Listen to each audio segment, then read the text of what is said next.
Hey guys, welcome back to the channel and the fun and the never-ending Snowcat series that should have been done a long time ago. Anyhow, let me show you what we're working on today. Got the old Allison here, ready to go in the old Snowcat here. But first, we have a massive Exxon Valdez cherry oil spill that I gotta clean up. There's a bunch of oil soaked cardboard and stuff under there I gotta get out. We're just gonna basically do a shop cleanup here before we get started. I got parts and pieces I'm not gonna use now that I've figured that out. I can get rid of all that stuff. I think we're done with the cherry picker, so we can send that back into its little storage cubby over here.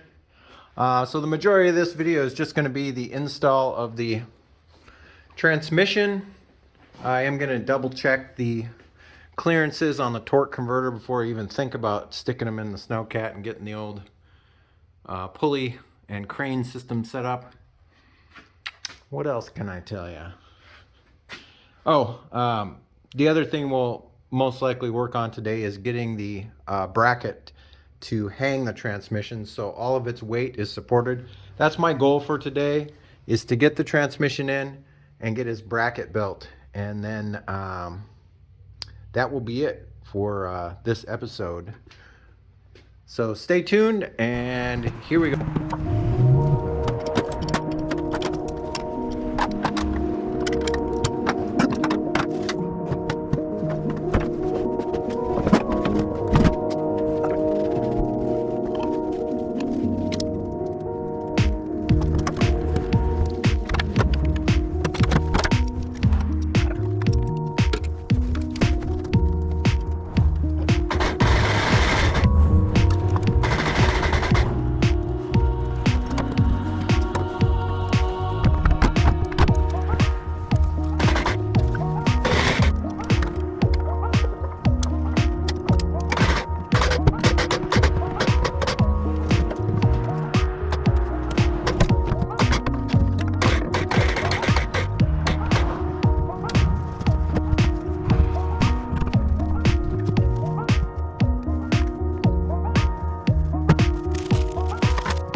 Alright guys, that wasn't too bad. It was kind of stressful trying to get the first bolt in there, as you saw in the time lapse by myself, but it wasn't too bad.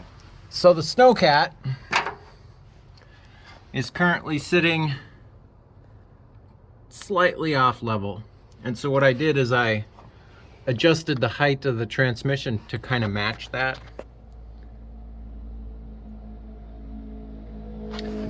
And as you can see, we ended up with about 1 inch to 1.5 inches of clearance from the oil pan to that frame rail, which is what I was concerned about. And that deep pan would not have fit on there. So I'm glad I made the choice to do that.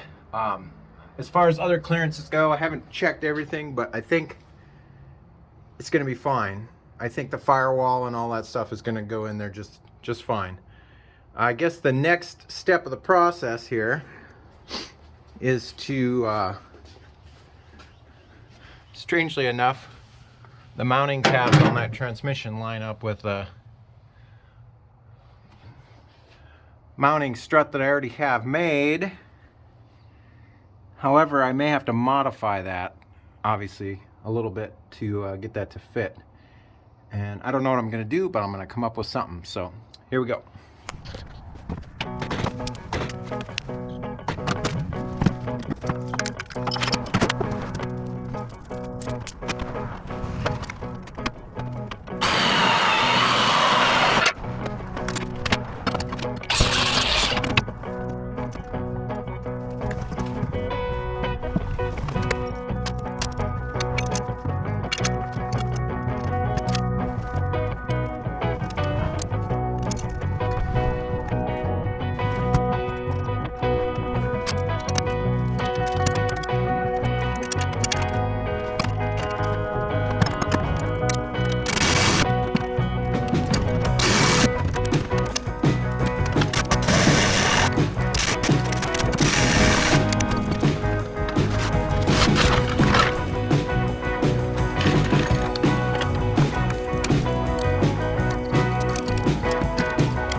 Alright guys, we're at the point now where I'm going to start adding the original parts back to the transmission, which means we're going to put the parking brake on, the yoke on, all that good stuff. I went through and cleaned up the parking brake drum on the inside with a stainless steel wire brush and some brake cleaner, and then I hit it with some rust reformer.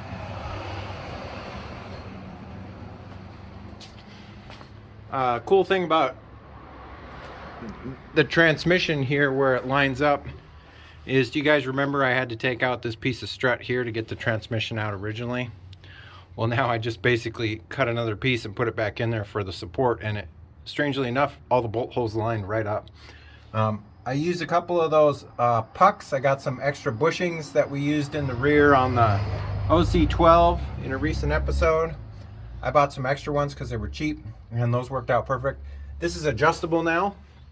I got some grade 8 9/16 hardware in there, or I'm sorry, 3/8 hardware in there, and you can adjust the height of the rear of the transmission by tensioning the nylon, I guess you would call them nuts, or nylon lock nuts down on the bottom there. You can raise it or lower it to level out the motor, which is pretty cool. And then the original bolt holes just drop right through into the frame there, so that worked out pretty good. I guess, yeah, the next step will be getting all this parking brake stuff put back in and the yoke. So let's get started on that.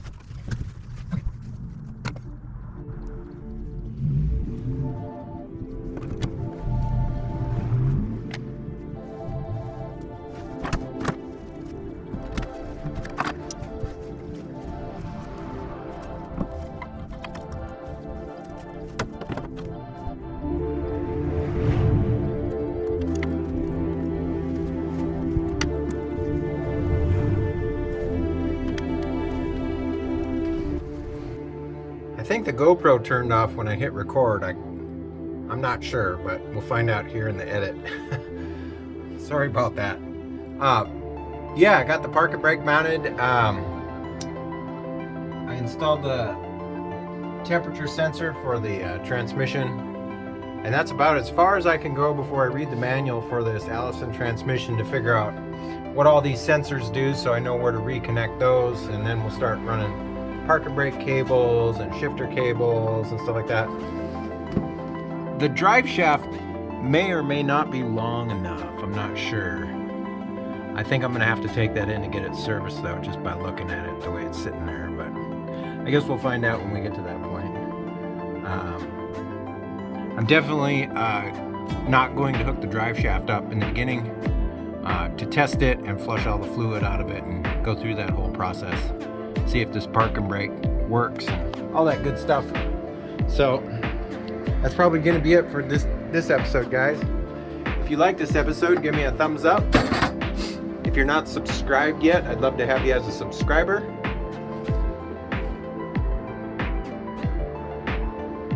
Got some able build episodes coming up, on some more maintenance for you guys, if you're into that. Other than that, I hope you guys are staying safe, taking care of each other, and as always, I'll catch you next time. See you later. Bye-bye.